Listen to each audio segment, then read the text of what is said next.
Assalamualaikum warahmatullahi wabarakatuh. Kami dari kelompok 4 ingin mempresentasikan kriteria kesaksian sanad dan mantan hadis yang disusun oleh Dika Setiawan, Valdi Oktavia Akbar, Sultan Muhammad Putra Mahardika, dan Harith Asfahni Shibabuddin.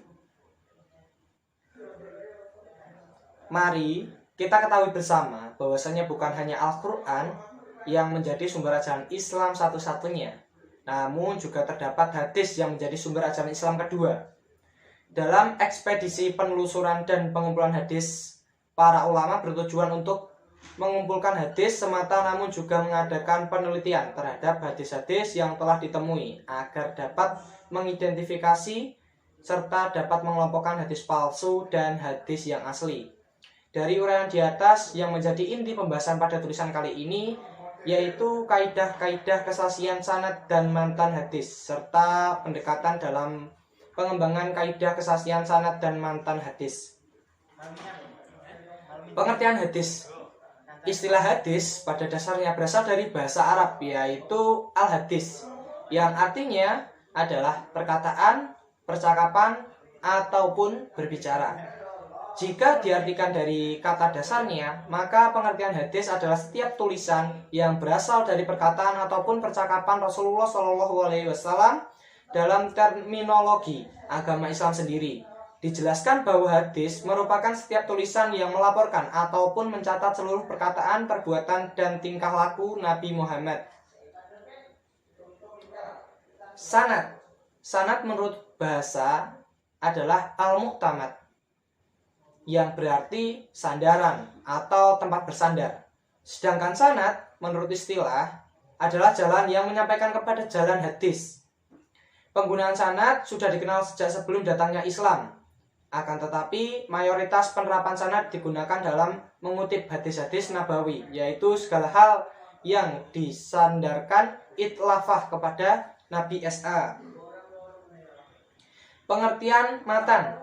Matan atau alman menurut bahasa adalah mairtafa'a min ardi atau tanah yang meninggi. Sedangkan menurut istilah adalah kalimat tempat berakhirnya sanad. Langsung saja saya Valdi Oktavia Akbar akan melanjutkan presentasi dari kelompok 4 ulumul hadis. Kaidah kesahihan sanad. Ulama sudah menetapkan bahwa ada 5 kaidah yang harus dipenuhi, yaitu 1. Mutasil. Yang dimaksud dengan mutasil adalah kebersambungan sanad hadis dari perawi yang pertama sampai yang terakhir. Untuk mengetahui kebersambungan itu, yang harus dilakukan adalah poin A, mencatat seluruh nama perawi yang ada dalam rangkaian sanadnya. Poin B, mempelajari sejarah biografinya dengan tujuan untuk mengetahui tentang hubungannya dengan perawi yang di atas dan di bawah. Hal ini bisa dilihat dari masa hidupnya, tahun kelahiran dan kematian, dan kemungkinan bertemunya melihat tempat atau tempat belajar. Yang kedua, bersifat adil. Adil yang dimaksud di sini bukan adil dalam pengertian membagi sama rata atau sama besar, tetapi adil yang dimaksud di sini adalah berkaitan dengan kepribadian perawi, seperti jujur, istiqomah, tidak pernah melakukan dosa besar, jarang sekali melakukan dosa kecil, dan lain-lain. Karena itu istilah yang sering digunakan untuk menyebut perawi yang adil adalah siqah, terpercaya. Ketiga, David. Secara bahasa David berarti kokoh, kuat, mantap. David yang dimaksudkan di sini adalah berkaitan dengan kekuatan hafalan perawi. Ada 3 hal yang perlu diketahui dalam hal Davidnya seorang perawi. 1. Memahami dengan baik hadis yang diterima. 2. Hafal dengan baik hadis yang diterima. 3. Dapat menyampaikan dengan baik hadis itu kepada orang lain kapanpun. Keempat, terhindar dari syadz. Syadz berarti kejanggalan. Jadi syadz yang dimaksud di sini adalah kejanggalan terdapat dalam sebuah hadis. Kejanggalan tersebut bisa terjadi apabila seorang perawi meriwayatkan sebuah hadis yang kontradiksi dengan hadis yang lain. Contoh hadis yang diriwayatkan oleh Ibnu Uyainah dan Hamad bin Zaid tentang warisan. Menurut ulama hadis Hamad lebih adil dan David dari Uyainah. Kelima, terhindar dari ilat. Ilat berarti sebab. Ilat yang dimaksud di sini adalah suatu sebab yang membuat sebuah hadis menjadi rusak, turun kualitasnya. Di antara ilat yang sering terjadi dalam periwayatan hadis adalah terjadinya kesalahan dalam menyebutkan nama perawi. 2. Terjadi pencampuran antara satu hadis dengan yang lain. 3. Status hadis tidak sampai kepada Nabi Muhammad SAW. Kaidah kesahihan matan. Para ulama menetapkan bahwa kaidah kesahihan matan hadis ada 2. 1. Terhindar dari syadz. Sebagaimana yang sudah dijelaskan bahwa syadz merupakan kejanggalan dari sebuah hadis karena kontradiksi dengan hadis yang lain. Kejanggalan yang dimaksud di sini adalah terjadinya kontradiksi antara matan satu hadis dengan matan hadis yang lain yang lebih banyak. Oke, saya akan melanjutkan presentasi dari kelompok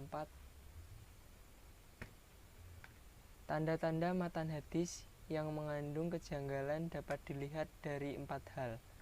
1. Matanya kontradiksi dengan Al-Quran.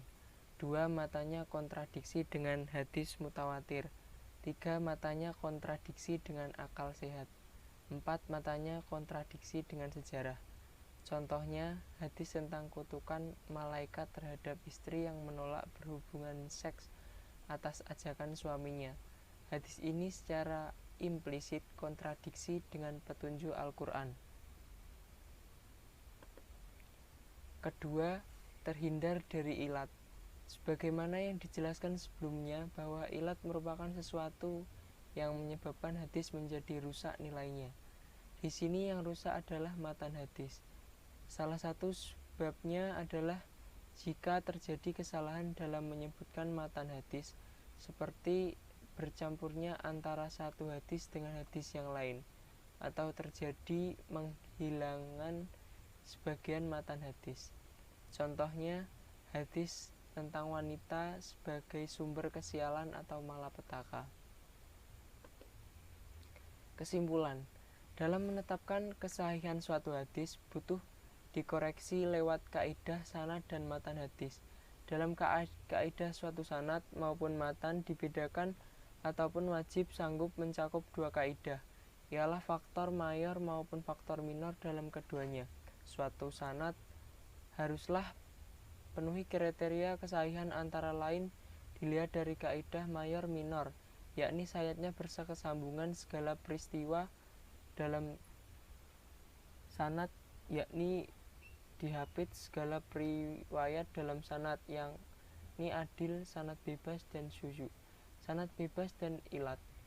Sebaliknya, kaidah matan ialah tidak berkelawanan dengan ide sehat, tidak berkelawanan dengan ayat Al-Quran mahkam, tidak berlawanan dengan hadis mutawatir, tak berlawanan dengan amalan yang telah dibuat oleh ulama salaf, tidak bertentangan pula dengan dalil yang tentu. Pendekatan keduanya terhadap 4 ialah historis, antropologis, kebahasaan, dan sosiologis.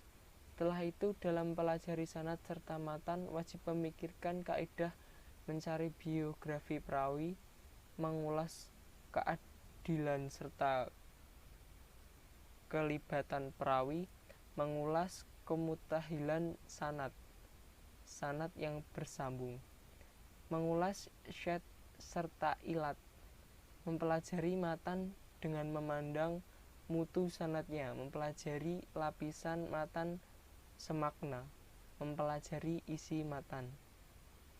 Oke, sekian presentasi dari kelompok 4. Jika ada salah kata mohon dimaafkan. Billahi taufiq wal hidayah. Wassalamualaikum warahmatullahi wabarakatuh.